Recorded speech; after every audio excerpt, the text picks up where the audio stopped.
ask away. All right. So, first question. Yeah. Was you looking for a path to follow throughout your life? Or was you on the search for some kind of spiritual path? Or how did it start? No, not really. Most of the way, my impression of myself at the time, most of the way, I had no view of being on any kind of path at all. And the bits where I did, then they were usually followed by long bits where I was sure I wasn't. And I'd now lost track completely and was off in the wrong direction. That's how it looked and felt to me in the moment. Okay. However, I look at it now with, nice clear 20/20 hindsight. Yeah. And it was a whole sequence of inevitable. Exactly what I needed. Okay. And I was very much on the path. Just even my inquiry, my uncertainty, my doubting, my agonies over not being on.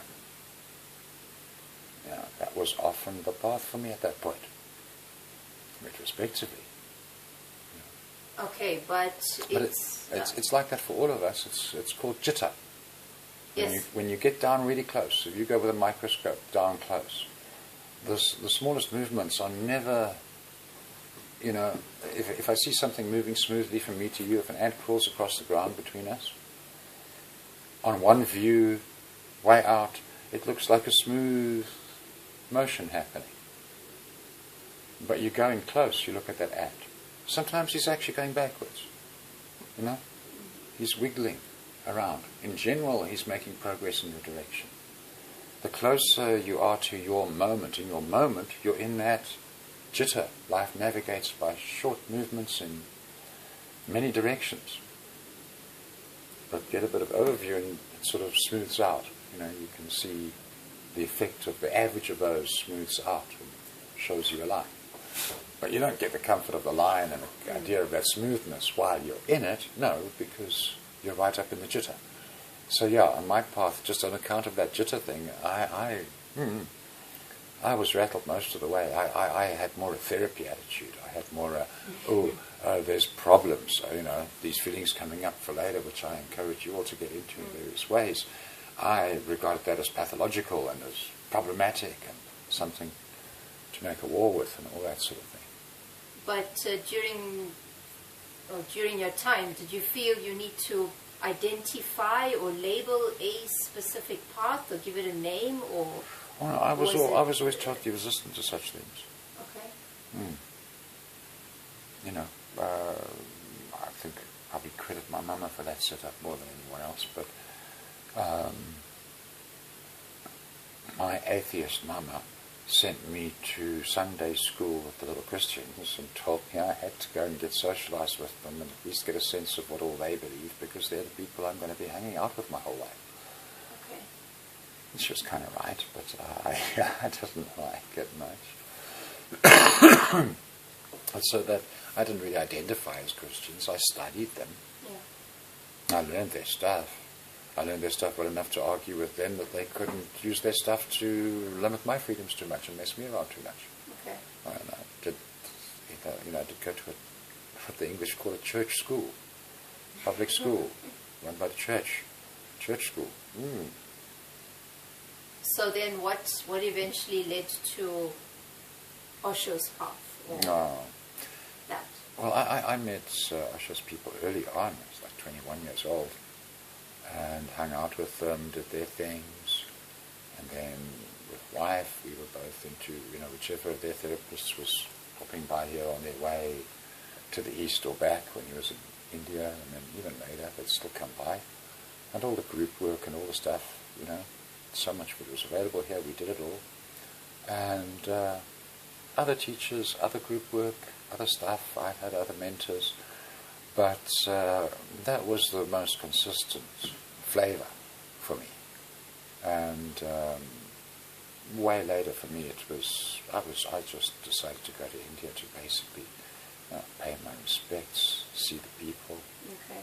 years after, 10 years after Asha Bhagwan, after he died, I went off to do that. And when I left, my mama, who was still alive back then, said, "Don't you go taking any vows." You know, Mom, who are you talking to? You know me. There is no way. Yeah. And especially since the whole Asha Brotherhood thing, I mean, I never felt the slightest pressure from them, oh, you should, or you must join up, and you must also get into the red ropes and whatever. And no pressure even on the level of to do groups with us, to do workshops with us, that sort of thing. No, we were always totally welcome. They were always completely open and welcome. Where they needed some kind of formality for it, they called us Osho friends. Okay. People who've been around forever also, but they don't quite take sannyas. But they're still there at the discourses. Yeah. But did you get to a point where you, I don't know, maybe said to yourself, Tantra is the path, or something like that? Not in terms of my journey. In terms of my journey,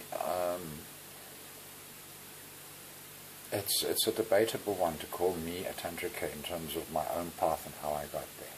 Okay. It's a bit of a mix, because my path's pace was a bit embarrassing for Tantra. It was more the pace of a monastic path. That kind of speed, pace. But then, of course, many of the impacts and lessons and things I got had that quality that I call tantric, as in there are gentler alternatives for the monastery, for the monastic inclined, but the tantric gets the harsh one because it's a bit quicker maybe. And so I got a lot of my lessons in fairly harsh context. In tantric terms, the nearest you get to really label me as a tantrika there is for 9 years, or actually about 14 altogether, the path of the householder. Okay. And that's close relating, making a household, perhaps making children, tight and intense and very focused. And it kind of can look like regular, normal, monogamous marriage to an extent. The relationship would look like that. But it's different in that you don't go with those agreements. The normal agreements of marriage are things like, I find out your sensitivities and your hot buttons and your triggering areas, and I get respectful around them, and I even get protective around them. Yeah. And you do the same for me, and so on. So the tantric path of the household is kind of a bit opposite. Is wherever you can trigger me, wherever I can trigger you till it's done. Go for it. Like intense. Hence the one classic school, their sort of version of intensifying it was put the both of you in one row. Oh, yes. It's about relating that close. You don't have to literally get in one row, but that close. Did you ever feel, getting married and having children, that was just really something separate to your a diversion and a complete path? fuck-up and a disaster and off my path and blah, blah, blah. I went through several levels of self-denial, dislike, self-hatred, grumpiness, giving up. And did you feel, this is slowing down my path now because I have children and I've got these and again a mix, in the overview, that was an eloquent and beautiful and perfectly timed and very effective part of my path. Yeah, awesome for me, and I hope it was good for them. But in the moment of it, in the jitter of it, oh shit, man, that was hectic. That was like back and forth. That was, I was not happy through a lot of it. Okay. Not very happy. Through lots so of it. So how did it work? There was happy bits, and there were some bits where I really felt awesome, and some bits were really great. Like I remember, I really enjoyed it when I noticed that every time that I managed to prevent my father's voice, my mother's voice coming out of my mouth, when the kids were doing something, and give them the break, I suffered a little in a moment, which is the way I teach you, that's just the feelings arising that need to be felt, but put away for later, and then I'd be free of it. Then I wouldn't have, it would be like I'd feel that sort of feeling of shrugging off that restriction that they put on me then, and whatever feeling that restriction had from my childhood then to all the way to now, and just, it's off, just because I gave this kid the break. Okay. And when I noticed things like that along the way that were doing good things in me. Children are awesome teachers, and mine really gave me an education. serious kids, they still teach me. So, did you, I don't know, bring up children and do all the things that you needed to do, but then, I don't know, spend time with yourself and meditate and feel, okay, now it's my time to, I don't know, advance my path or something? Often on the path I did have a polarized kind of view that, like my spiritual work and that stuff. Yeah. And for some years that wasn't much more than, a Christian going to church. It was Sundays, we'd jump in the car and go out to where the sannyasins were doing a Kundalini meditation in the afternoon. And take a group on, I don't know, child work or masculine, feminine archetypes or whatever, when it was available. And we were around a community of, Joburg has a buzzing community of spiritual work and seekers. Okay. And they all cross-pollinate and overlap and intermingle and from so many directions. And just I thoroughly got around that soup of things that was there. Okay. Okay, the other question is, what is initiation? Now, in tantric terms, it's very simple. Well, okay, the old school Hindu version is you all come into a hall and you break your taboos. You break the taboo. And in the old school days, when everyone had the same taboos, everyone's raised in the same culture, like it's all Hindus coming in for the initiation, and they're all raised in a pre-British Raj flavour of Hinduism, with none of that corruption and exposure and destruction that wrought, That was when the initiation was designed for that kind of mind. And then that kind of mind would have to ritually break the main taboos that it had held all the way along, that it had been trained to. Okay. I mean, why? You know what they are. So, we take something from the ground. Yeah, pick it up in your hand, eat it, put it in your mouth. Okay. How's that for a Hindu? Is that kind of wrong? Yeah. Yeah. And on through various things. Here, do some bhang, okay, hashish, that's not so bad. But that's to gentle you so that you don't completely freak out when here comes some alcohol. Okay. And if you never drink alcohol, the shit smells like petrol and it has much the same effect. Yeah. And drink that. Drink it. And eat some fish. That's not too bad, huh? But then also, how about a piece of cow? Beef, yeah. And now to proper Hindu, here comes a piece of cow, piece of the mother. Eat it. Do you get what this does to that mindset? Yeah, it turns it upside down. Fucking shattering. Sort of believe shattering. The only ones who are going to smile their way through it are the ones who've never taken those taboos seriously in the first place. Yeah. Those are the only ones. And in Hindu culture, and who you invite from your temple to your tantric teaching, which is a split from the regular temple teaching, Vedic outer, tantric inner. So it's a split, that group that you invite to that initiation. And it's not something they can admit to back home. Yeah. That's how it was kept sort of effectively secret so long, because even if people hear it, they go, yeah, you're making shit up. You know what I mean? Like, obviously, you know what I mean? Like, no one's going to go, like, just obviously dead against, everything we know is the basis of good. I mean, it's a spiritual path, for Christ's sake. What bullshit. It's a bit like you tell people, the rituals of the Templar included desecrating a Bible and a cross. Doing some, used stuff with the Bible and the cross. And I go, no, that's just the accusation. Yeah.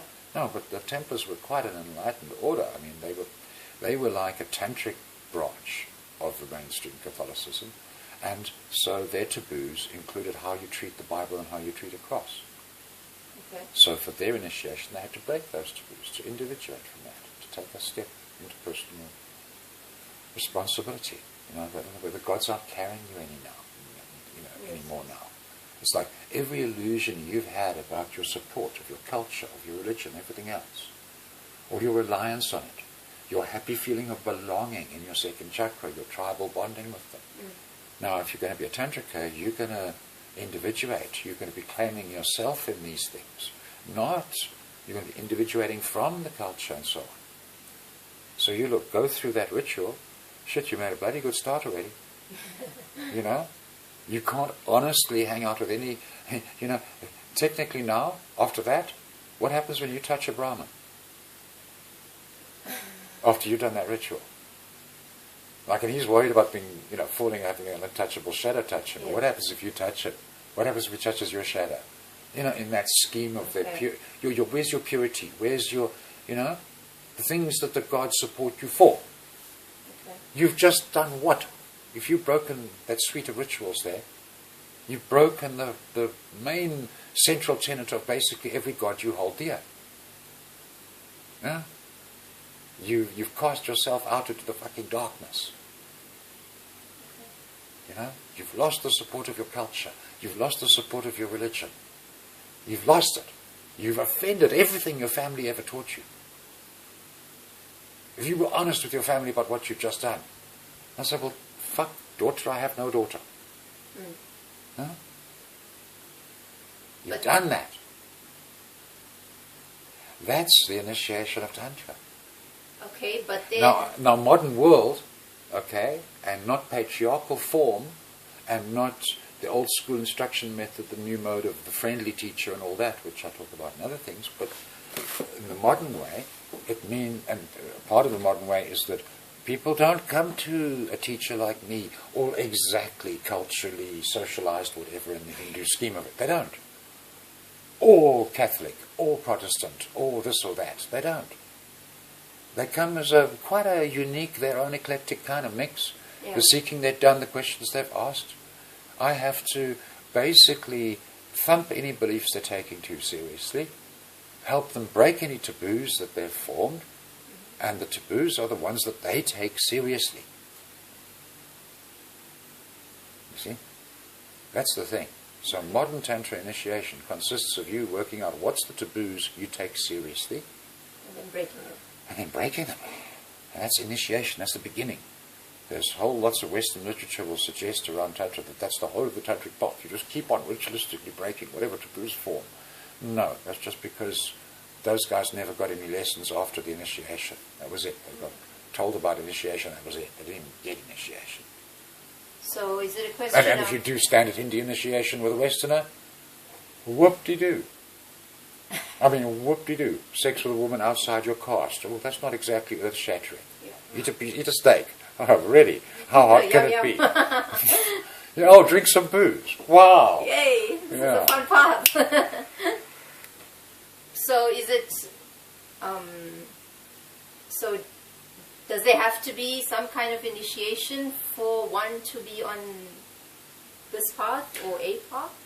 Right. So the way it was back in the days, Jesus, Buddha, Mahavira, that kind of era, those guys were laying down, cutting the archetypes, getting thousands and thousands of guys to do things the same way. And the Tantrikas, okay, not so many of them, but still plenty of them, doing things in a particular way, getting particular lessons, doing that initiation, for example. What that means now is we don't hardly ever in the school get formal with initiation. Okay. A little bit. We get playful with it and friendly with it. More. The archetype, the shape of life is set. That's what the past did for us. Yeah. We can now trust to that. We don't have to keep cutting that deeper.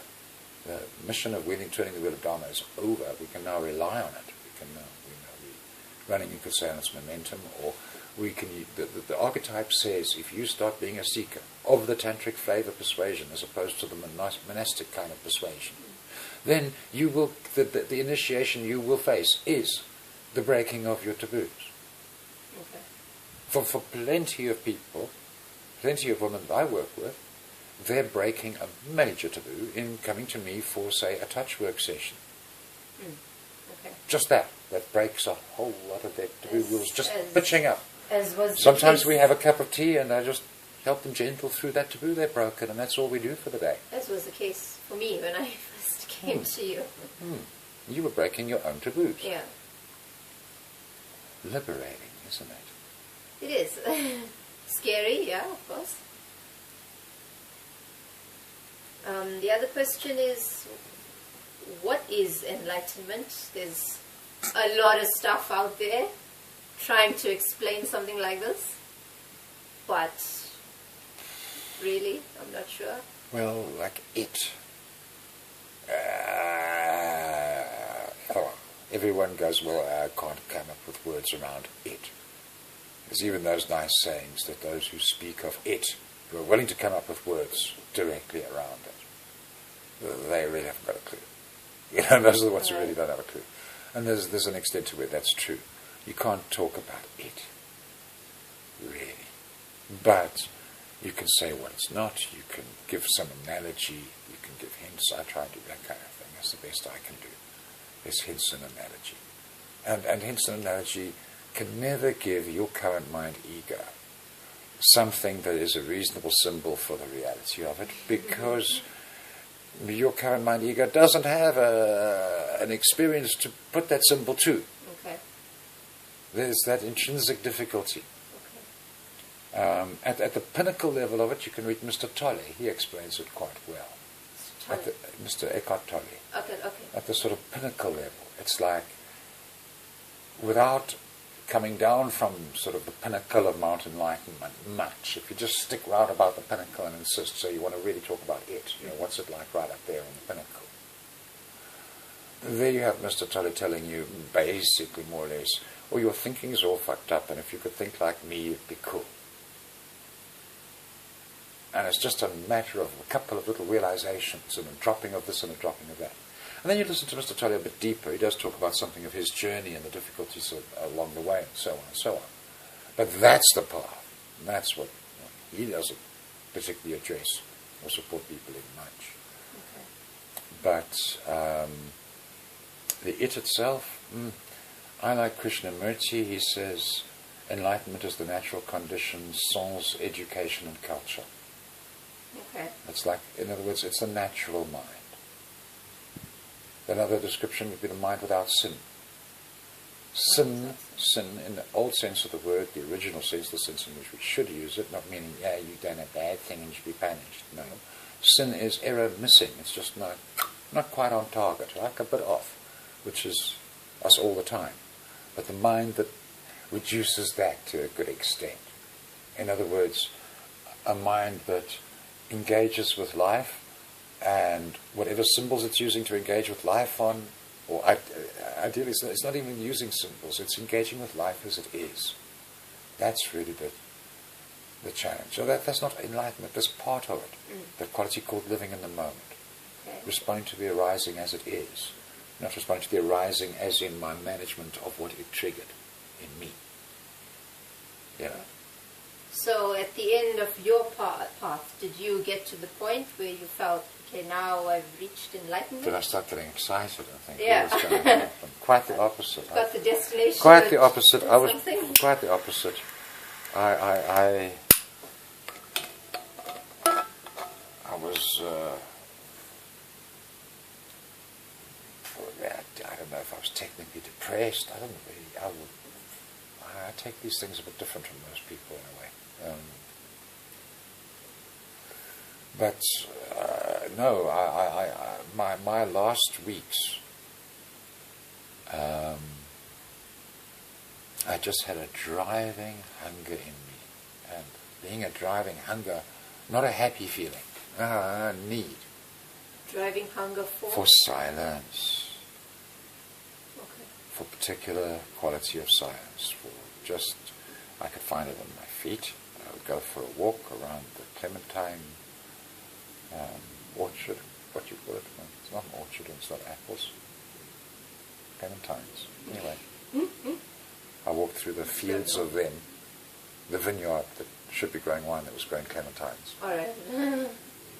And I about eat one or two maybe, and then I'd just come to a spot where either there's something to sit on and I'd sit, or more likely I'd just stand and just drop in. And I I was actually worried that it was pathological that I was spending so much time in that silence. Okay. 3-4 hours a day, quite frequently. Was this before you took sannyas with Osho? No, or? this was after that. This is my After last that, couple of weeks of what I'd call normal life. Okay. And if I'd been 20/20 hindsight, if I'd been doing that around this school, you know, if someone was doing that kind of thing in that kind of space, that's why we're making little caves out there. Yeah. Is to get it even more intense than I did. Get through it even quicker, that stage. Because we've got some students in the school, they're getting ready, they're getting, some of them don't know it yet. But that which would be an absolute terror to them, solitary confinement, starts becoming a great I love solitary confinement. great love affair. Yeah. Yes and no. So, the Tantra path takes about 7 years? I think? Classically, in the old school view of it, gee, everyone's an individual. People Okay. start at all sorts of different times. People come to it from all sorts of backgrounds. It's individual. But if you want old archetypal, patriarchal, laid down, what they trained for, how the groove went, they were aiming for those who could make it, to make it within 7 years, and those who couldn't make it to wash out or get burned enough to not come back within 7 years. Okay, because I think Historically, schools weren't too compassionate about those who couldn't make it. Some of them. Some of them were nice. But some were not very nice. Some were really horrible.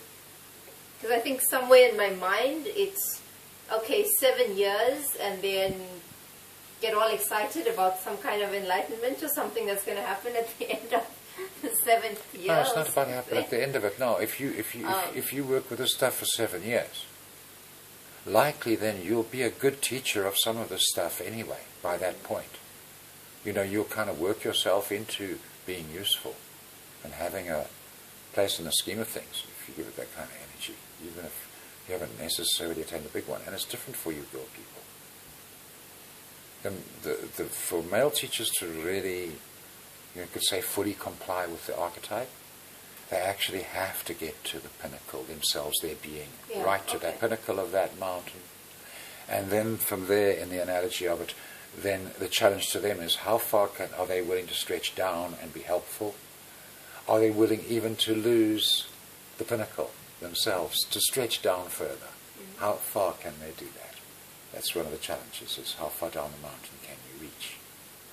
See, I stretch for a reach. I don't claim to have a hell of a reach. You know, I've got very little patience with those who need their basic mind training. I'll bully them through a version of it very quickly, the basics. You know, if they don't take to it well, I'll send them somewhere. You know, whatever. I know where beyond that, I can't really reach much beyond that. You know, you've got basics kind of thing.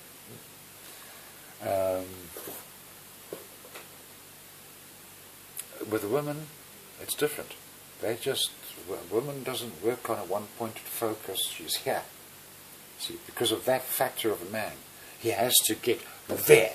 Then he can move from there, or whatever's left of him, or whatever it is, reaches from there, and so on. With the feminine, she's got overview. That's her central condition, is overview.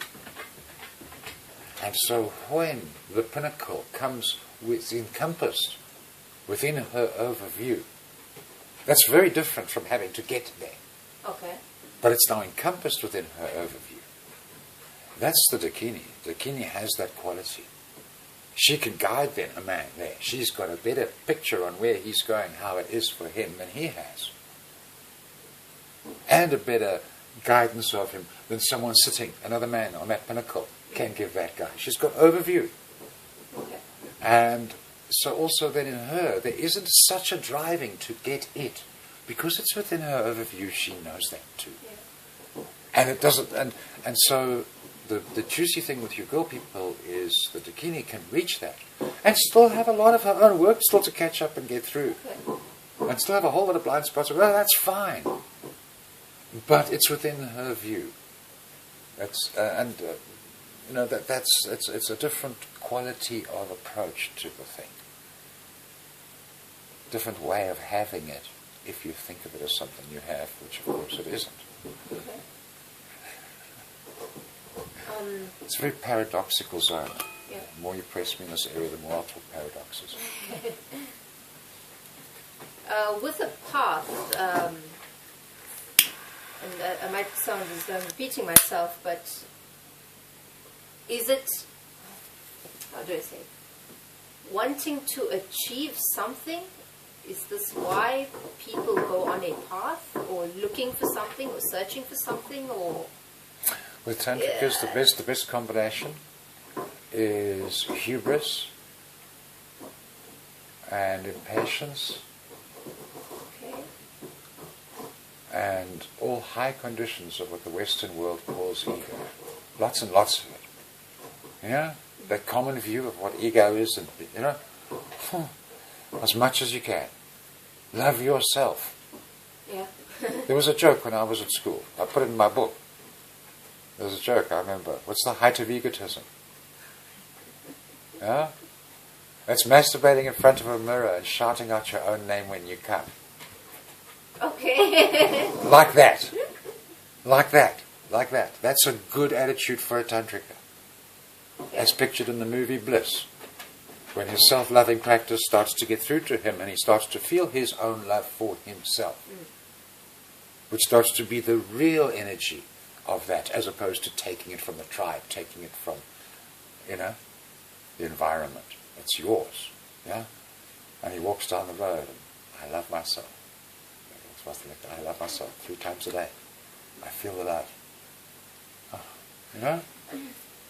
That's, and hubris. Hubris is the insanely stupid belief you can do it. That's hubris. Like, yeah, I can. That's hubris.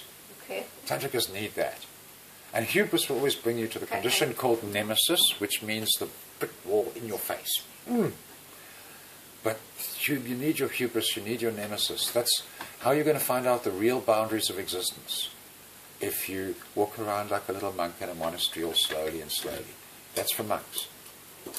Tantrikas sort of rush around and bing all the walls, and then they know how big the room is. Yeah. No? Is there a way to know when someone's progressing on the path for the students themselves? Like that 20/20 hindsight thing, yeah. I can see it. Dakinis can see it even better. Okay, but for the individual on the path, it's not always that easy. You're always in the jitta. Yeah. That's why I teach that, is so that you can accept that you're in the jitta. 2 steps back and 1 step forward is not unusual. Okay, it's not a problem. And the self-doubt and No, the right, that's the wrong. standard. Okay. And right. I'm not a tantrika and I want nothing to do with any of this tantric bullshit. Standard. Really? Okay. Standard. Standard. Rock standard. Sorry. Oh, fuck, it's irritating when you're in that to hear that that's standard. But it is. Okay. But doesn't that sort of become a hindrance where it's filled with the constant doubts and the back and fro to and forth? That's where the guidance of some teacher or dakini can be bloody useful, huh? So then, yeah. Catch you and give you a hint if you're getting a bit too locked into something. Okay. Because tantrikas, we deal with such strong energies. Self-guidance on the tantric path. So that would be the main explanation. My biggest excuse as to why I took 20-something years instead of 7 years is self-guided. Okay. Yeah, so I'd push on something that wasn't even very useful for me, really hard and lots. Things that I could have just looked at for an afternoon and gone, fine, okay, I got it, move on. But I took to a ridiculous level before I realized there's nothing more to this than this. Okay. Like that. But I think ultimately, isn't it it's the individual's path, so it's... Sure, I don't... no matter how much of guidance I can get from other people or from you or anybody, it's... Yeah. I've got to get through the feelings. But that's also just the tantric quality of it. Okay. Because if there was a nice ordered, exact, monastic style, well, it wouldn't really be tantra, except sort of arguably on the edge. Of course, there's always some, you just suggest any there's two ways of a thing, and there's of course always the exceptions. You know? I mean, the big exception, the one that I love the most and work the most with, is the Tibetan flavour of it, and that's what we kind of do up here a little bit, what we're building here. Yes, LittleTibet. Yeah, little, you know. Just the one kind of school you'd find in the extremisms of Tibet, not the regular monastic, but the extremisms, the one lifetime schools and that. And sure, their teachings have all been codified, written down and everything else, and solidified and practiced and ritualized and so on into a particular kind of structure. That's nice, that shapes up and firms the archetype. So we don't have to do any of that, we'd say, tense stuff around it. The shape of it guides us. For me, building up here on the mountain, yeah, I've lived the whole archetype of Milarepa a couple of times through. You know, he was a Tibetan, he went up to Tibet and got to build things. Okay. Mm-hmm. I've been feeling it. Yeah. It's great, that archetype's here. And the people who come here, I see them, you know, getting a little bit of a taste of the sort of edges of the archetype of Milarepa. That's all you want of Milarepa ever, is a little taste of the edges of his archetype. Okay. You don't want the center and core, and you don't want a dude like he did it. Yeah. It's a bit too rough. That was good for him. He was really one of the big boys. Yeah. Okay, just going back to initiation a bit. Don't shoot me for asking this question, but... How many times have I shot you for asking a question? Many. Bow? No, So I might shoot your question, I never shoot you. Yeah, we'll talk about that. Not even in any figurative whatever. No. All right, anyway. Okay, with initiation, isn't that something that's done in a cult, normally? Or how does... Archetypes are archetypes. Things have the shape and pattern they have. If you have a religious movement, be it a nice one or a nasty one or whatever, and you go join it, you will find that just, even in the monastic sense, just that tribe, that community, that bunch of people that do things together whatever way they do it, have somewhat their own language, somewhat their own ways. They have some, maybe a few strikingly pointed different points of understanding or view on things from the usual worldview or the view of your culture or whatever, you know. And whether their teacher tells you, like Jesus used to tell his guys, hello, you know, unless you hate your brother, your mother, your father, your sister, even your own life, you know, you can't enter the kingdom, you know, you can't benefit from the path. Okay. And it's a harsh translation. It should be more, if you are not freed from the ownership overview that your mother, your father, your brother, your sister, and your attachment to your own survival have. Yeah. You have to be free of that. That was more that. But because that's archetypally what you'll do as a seeker in any monastic path, tantric path, any path, that will happen with you. Then you get the sort of the cult phenomenon where someone's really faking it, pushing it. What the fakers do is they kind of manufacture and insist on the archetypes. Okay. So they'll tell you, no, now you stop talking, you disconnect. Look up a guy called Stefan Molyneux. He's a classic example of just a recent one. He might have retreated from it, but he whacked it out. He came out of the stables running kind of thing with that approach. Is disconnect from people that don't think the way we do in this society. You know, shun those friends that don't fit. I'm more likely to warn you. Your awareness moves along this path, you're going to get lonely. You're going to shed friends, people you thought were friends, people that were friends, but you're going to shed them. And it's not your fault. You can keep in touch with them, but you've got to make the effort. Yes. And it will cost you. And you better manage your energy about how and where and how much you choose to do that, because you're going to find you have limits. The archetype says you separate from them as you individuate. Yes, yes. So sorry. You know, whereas a cult leader will kidnap you and isolate you from them and pump your mind with his stuff to distract you and isolate you from that, to cut you out of it, because he knows a good follower has died to his parents, has died to, you know, And he might even be a good teacher, and he might be doing that. So that's the weird thing with this whole thing of cults and so on. Yeah. Cult, bottom line, what's a cult? The real definition in the world? The most intelligent one I've ever heard. Very, very simple. You know anything called a religion? Any religion at all? A religion is what happens sometimes after the dude who started a cult died. All right. You know? Okay. Like, because it's all cults. I mean, there's a negative connotation to the word or whatever, but why? And why not own it? I mean, you know, if there's a group of people who find a spiritual value in X, Y, or Z or whatever, and they get into it and they get very intense about it, and, you know, why not? You know, so generally speaking, lower energy people, which are the ones who would have trouble with that kind of thing, won't generally fall into it because generally they kind of stay put where they are, where they were raised. It's a sensible place for them to stay. Okay. You know, there's no reason for them to go jumping around. You know. It's a bit weird for modern Californians because kind of being a Buddhist, Native American, shamanistic, tantric, whatever is kind of normal there. So that's fills the social place that used to be just your regular church. Okay. You know, it gets weird. I think I've diverted nicely from your question. Do you want to ask it again? I'll come back to something else. Well, let's try answering the question again. All right.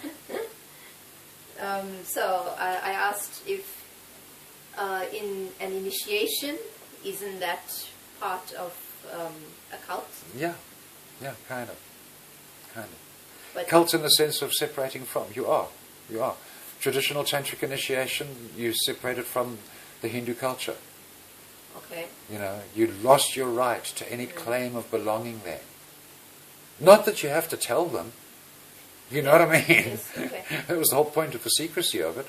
Okay. You didn't have to tell them, but you knew it in yourself. Yeah. You knew you're not owned by them, part of them, and their way is not necessarily the only way or your way, etc. And of course, as far as cultures go, cultures are the ultimate cults. The whole view and the whole negative view of the cult thing in the first place is the culture's paranoid about people doing to people what it does. That's its job. Okay. You know? How should you think? How should you be? How should you behave? How should you whatever? For me, with the tantric thing, it's about freeing you to what that archetype will guide you in. Okay. When it's a sort of classically negative cult leader, oh boy, he's got ideas about what all that stuff is, and he's laying it out, and you will adhere and you will comply. You know, like to me, the warning signs are they shorten your reading list. You know. Okay. what do you know? That's a big warning sign. You know, like only read the master's work, or only read this, or don't read that. Me, if you're reading something I really don't like, I'll say read it, and maybe you'll get why I really don't like that. You. Okay. But carry on.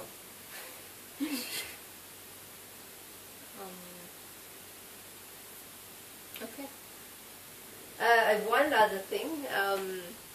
What is the purpose of having different lovers? No. Very tempted to give you Asha's answer. Because that way a man can, if a man has only one house, one life, one occupation, one wife, maybe he can keep a whole lot of his illusions. But if he has many wives, many houses, much wealth, etc., then he gets to keep less illusion. I would say, in other words, he gets to find out that you can be miserable with many houses, many wives, many you can be just as miserable. And so maybe it'll prompt the question, kind of thing. But no, it's that the learning and lesson of relating and relationship is largely a matter of triggering the past which was put away for later and getting it felt. And this is primarily done by having different lovers? Now, funny enough, monogamy and path of householder, that works best. Doing that works best for your mommy-daddy stuff. Okay. And so in your particular case, you were largely raised by mommy and daddy, so a lot of that will apply. Okay. Most of your generation, it no longer applies. They weren't raised much by mommy and daddy, 5%, 10%. They were raised by the peer group, by the teachers, by the aftercare, by the day school, whatever. They were raised by that stuff. And there, the feelings put away for later around that stuff, that often lines them up with an eros to more partners, to making groups and small groups and gangs. Okay. And that kind of interaction. And they got more feelings put away for later about little gangs of kids than they have about mommy and daddy. And they got to face, they got mommy and daddy too, at least 10% sort of thing of what you've got. But it's just different contexts of what they've got. Whatever it is you've got put away for later, that'll govern the triggering. But also in terms of the mommy-daddy stuff, even if it's just about rejection or whatever. Yes. Now, you can get triggered by rejection just on a basic no on your first approach kind of thing, a little bit, yeah. But to get to the depths of it and where it counts, it's where you love and where you trust, and then that rejects you. That gets down to the really meaty stuff, So falling in love and exposing yourself to that, to your heart getting broken open again, is good and healthy. And you take it on, and you love one, you love two, you love a whole bunch, whatever. It keeps breaking you open on a bigger and bigger scale. It can be very tantric because it can be very fast, it can be very powerful. In terms of the individual moving on the tantric path, the generally most productive attitude, if you've got to pick one, is non-monogamy. Okay. Doesn't mean not closeness. Doesn't mean not living with someone and making children for 20 years. Doesn't mean that. Just means never being owned by the other, not giving ownership. Okay. Okay. Even if you never screw anyone else. Just the tension of that you're not owned. Okay. Keeps you, because in reality and the truth and the dharma of it and the real of it, no, you're not owned. So allowing that fact of that reality, that will bring the lessons, that will bring the triggerings, that will bring the feelings you need. So, a monk or other people that are on their paths and choose to be celibate and not be married, monks or and all of what they those call things. lay practitioners, people just living a regular life but going to a temple occasionally. So then, do they never really, get in touch with all their feelings of the past or whatever? Because No, it all depends on their chi, how they're moving, and then how the path goes, and then something between good luck and grace. Okay. Yeah, we're all in the same potlucky soup together here. It's just as chaotic for everybody. Okay. The other thing on this path, how does one work through trust? Trust of what? Just trust of other people, Okay, I'll answer short. The shortest, easy route to trust is to just get into what is trust, and then take it on. So, trust in the conventional sense of the word, like let's talk about trust in a relationship between, say, me and a girlfriend, right? Trust would be, in the classic sort of expression would be, I know, okay, so she can go to the office Christmas party, and I know that, she might get drunk, and there's this whole lot of these guys with their big suits and their fancy cars and they're out of her pay grade and all that, and, that stuff's powerful. So she might end up kissing or hugging one of them a little bit, or maybe even a blowjob, but she's not going to be screwing any of them. I really know that now. And she'll come home afterwards, and then whatever she has done, she's going to be sorry about it, she's going to tell me about it, I'll forgive her, and like that. Like I know that's, in other words, trust consists in the extent to how much I can predict someone else's behavior. Okay. That's trust. Now, you look at it. If that's the kind of trust that you're wanting or you're talking about, my suggestion, that's a shabby kind of trust. Yeah, no. But that is the world's version of trust. That is what trust means in the normal usage of the word in the world. It means how far can you predict someone's behavior. That's trust. There's the extent to which you can trust them, there's the extent to which you regard them as a machine. Okay. So that kind of trust, nobody can have that kind of trust of me. No. Okay. So trust, my version of trust, the way I trust, young lady, for example, whatever horrible mistakes, rough experiences, difficult places, re-traumatizations, and whatever you have to encounter in your life from here on, that it is the eloquent and fluid and beautiful unfolding of your path itself. Okay, well, that's my trust. Okay. So that's trust. All right. I think that's enough. Enough for today? Yeah, I think so. Will you hit the bottom button to stop the recording of your question there?